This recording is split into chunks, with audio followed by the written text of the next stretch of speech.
Halo, assalamualaikum warahmatullahi wabarakatuh. Selamat datang kembali di channel Info Japan ID. Buat teman-teman yang udah klik video saya ini, terima kasih ya.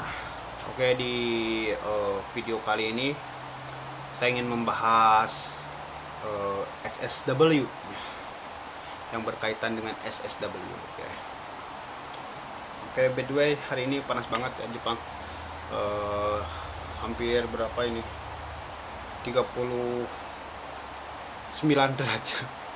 Bisa bayangin ya teman-teman, musim panas ini tuh, musim panas tahun ini tuh bahkan minggu-minggu kemarin itu sampai di 40 lebih gitu kan, panas banget. Apalagi kalau misalkan hari kerja, sekarang hari libur, untung aja gitu kan.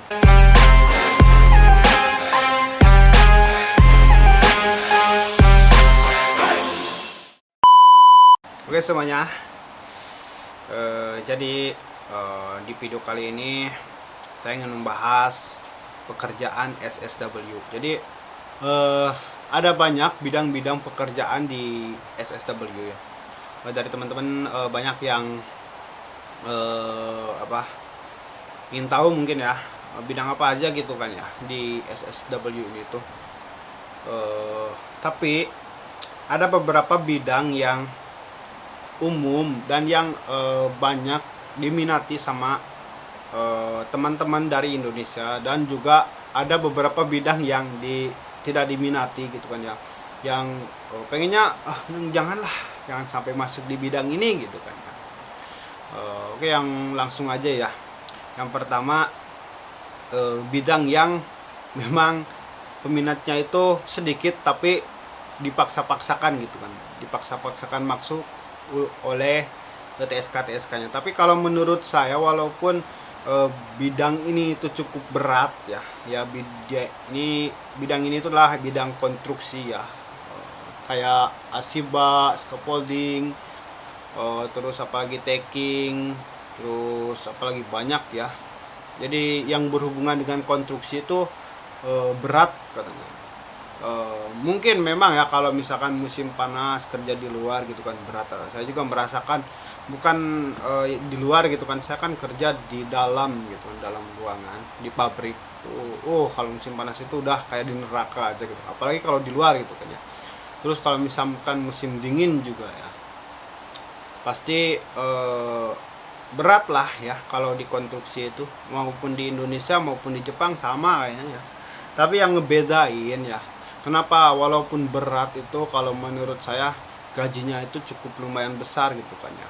Untuk konstruksi itu sendiri kurang lebih di atas 25 ya kalau untuk SSW itu yang saya tahu ya, kalau di daerah Kanto. Terus kalau misalkan di daerah-daerah yang lain gitu kan, bukan di daerah Kanto kayak di Nagano terus ke atas ya, itu di atas 20 yang saya tahu ya. Tapi lumayan besar-besar ya, tergantung dari penempatannya. Nah, oke, selanjutnya ada bidang restoran atau gaisoku ya. Nah, untuk bidang restoran ini sendiri banyak sekali peminatnya, cuman yang sesuai kualifikasinya itu sedikit ya. Jadi kualifikasi untuk bisa masuk ke SSW restoran ini itu cukup sulit ya. Bisa dibilang muri gitu kan. Muri enggak sih ya, bisa dibilang susah ya, muzukasi gitu kan. Kayak mulai dari harus lulus SSW-nya dulu gitu kan. Untuk gaisoku itu cukup susah untuk tesnya. Terus harus minimal harus punya N3. Kenapa? Karena SSW restoran ini tuh kita itu nanti bakal berhubungan langsung dengan orang gitu kan. Yang namanya kerja di restoran kan kita harus jago ya, harus lancar gitu bahasanya, harus fasih gitu kan. Jadi minimal N3. Terus kalau misalkan punya N2 apalagi gitu kan lebih bagus. Apalagi kalau misalkan punya N1 langsung gitu kan, bisa di mana aja gitu kan. Mau di Tokyo, di Kanagawa, tinggal milih gitu kan untuk SSW restoran. Terus selanjutnya yang paling dibanggakan ya sama anak-anak kita dari Indonesia itu SSW Kaigo ya, apalagi Kaigo Fukushima. Nah, untuk Kaigo ini sendiri cukup besar ya gajinya. Pokoknya di atas 200.000 yen, di atas 20 mang.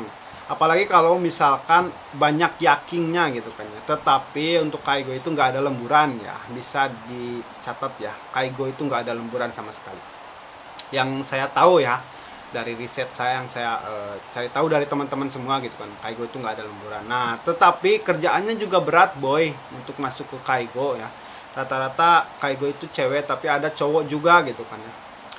Kita itu harus harus benar-benar dengan tulus hati kerja di kaigo itu ya, namanya perawat gitu, perawat lansia ya gitu kan. Kalau misalkan gak setulus hati udah ya mati ya. Oke, selanjutnya yang keempat ya, ada bidang pengolahan makanan ya. Untuk pengolahan makanan sendiri ini cukup enak kalau menurut saya pekerjaannya. Jadi di tempat yang ada AC-nya gitu kan, yang di tempat yang dingin ya. Dan gajinya itu lumayan gede-gede ya.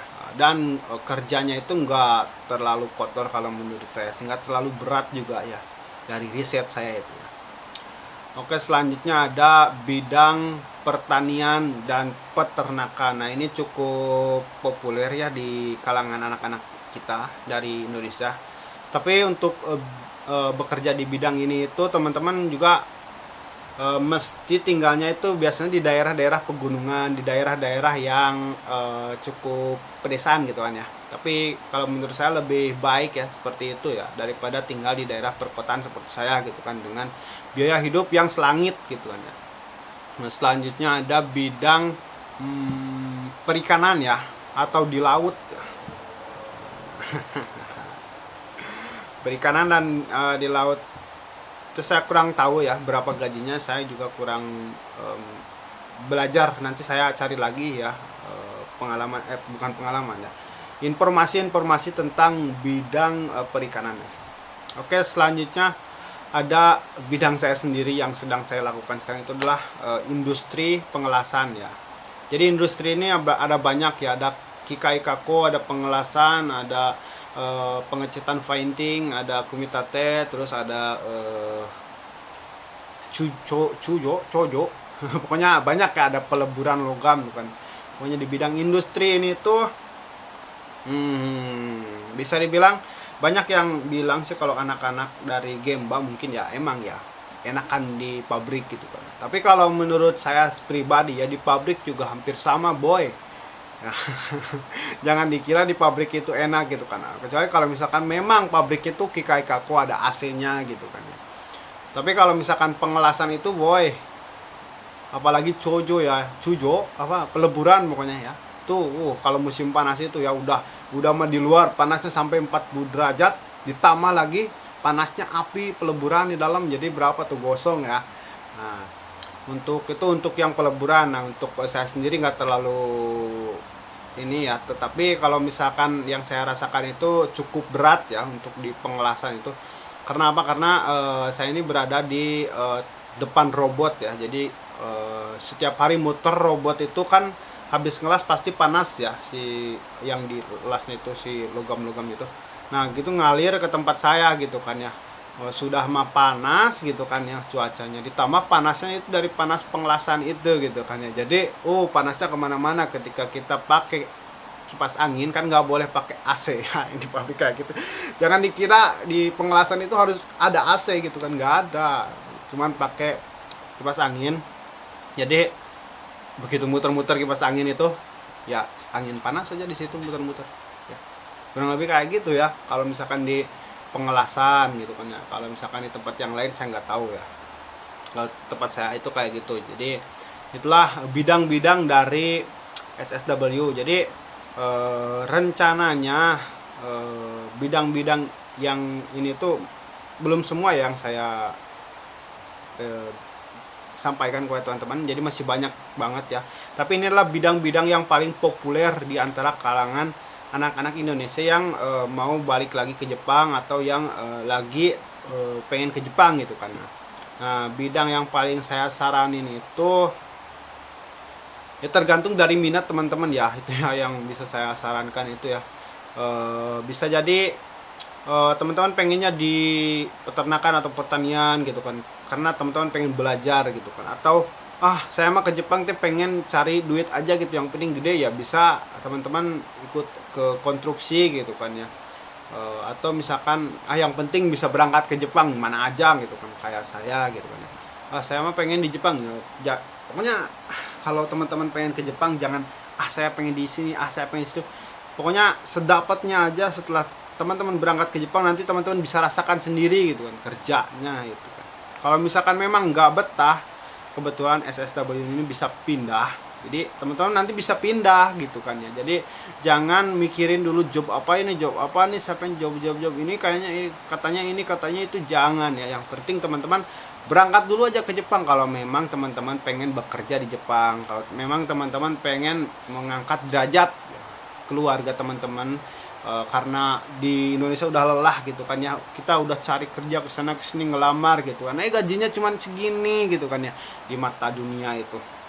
Ketika teman-teman sudah lelah seperti itu, saya sarankan kalau misalkan teman-teman pengen ke Jepang, jangan dulu pilih-pilih pengen apa, yang penting teman-teman bisa dulu berangkat ke Jepang gitu kan, nanti ngerasain hidup di Jepang kayak gimana kayak gitu kan.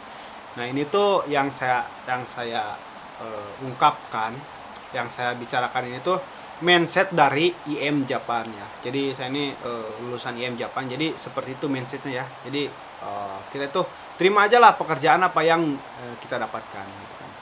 Nanti selebihnya bonus atau apanya itu nanti ada di sini gitu kan. Kurang lebih seperti itu ya teman-teman. Buat teman-teman yang lagi proses untuk bisa berangkat ke Jepang, semangat ya. Channel Info Japan ID ini selalu membahas tentang Jepang ya, maupun itu dari cara kerja, kehidupan, budaya dan segala macam tentang Jepang. Pokoknya like ya. Jangan lupa saksikan video-video saya yang lainnya, kayak video-video vlognya juga, tonton aja ya, banyak ya pokoknya. Buat teman-teman yang pengen tahu Jepang pokoknya ya, di subscribe ya. Oke, terima kasih sudah nonton video saya. Mudah-mudahan video ini bermanfaat, walaupun gak jelas tapi mudah-mudahan bermanfaat buat teman-teman, buat yang ingin ke Jepang ya. Semangat belajar bahasa Jepangnya. Oke, salam.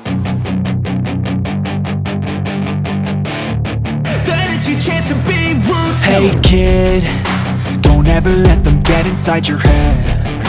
They'll tell you what to do in life instead of everything you know that you could get. Don't let them guide your life towards regret. I'll fight for what I love with every breath. My past is filled with things I won't forget. I use them all to push me to my best.